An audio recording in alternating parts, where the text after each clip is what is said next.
ભાવનગરમાં સ્પાની આડમાં અનૈતિક દેહ વેપાર ચલાવતી એક મહિલા વિરુદ્ધ જિલ્લા કલેક્ટર દ્વારા પાસા વોરંટ ઇસ્યુ કરવામાં આવ્યું છે. આ કાર્યવાહીના પગલે નીલમબાગ પોલીસે આરોપી મહિલાની ધરપકડ કરી તેની ભુજની જેલમાં મોકલી આપી છે. એલસીબીના પીઆઈ એમ સરવૈયાએ જણાવ્યું કે દેહ વેપારના કેસમાં પાસા હેઠળ કોઈ મહિલા સામે કાર્યવાહી થઈ હોય તે શહેરની આ પ્રથમ ઘટના છે. જ્યારે એસપી ઘનશ્યામ ગૌતમે જણાવ્યા અનુસાર આ દેહ વેપારના ગુનામાં કડક કાર્યવાહી કરીને રાજ્યમાં પહેલીવાર ગેરકાયદેસર કમાણીમાંથી ખરીદાયેલી 80 લાખ રૂપિયાની પ્રોપર્ટીને સીલ મારીને જપ્ત કરાઈ છે.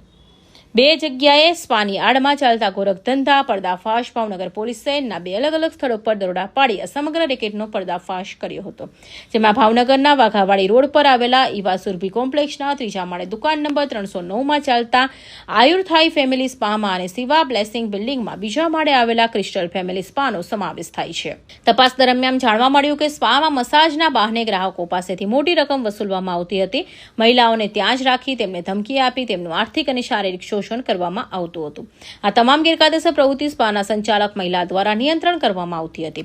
પોલીસની ઊંડાણપૂર્વક તપાસમાં ખુલાસો થયો છે કે આરોપી સબનાએ વર્ષ 2022માં આયુર્થાઈ ફેમિલી સ્પા વાળી દુકાનનો સૌપ્રથમ ભાડે રાખી આ વ્યવસાય શરૂ કર્યો હતો.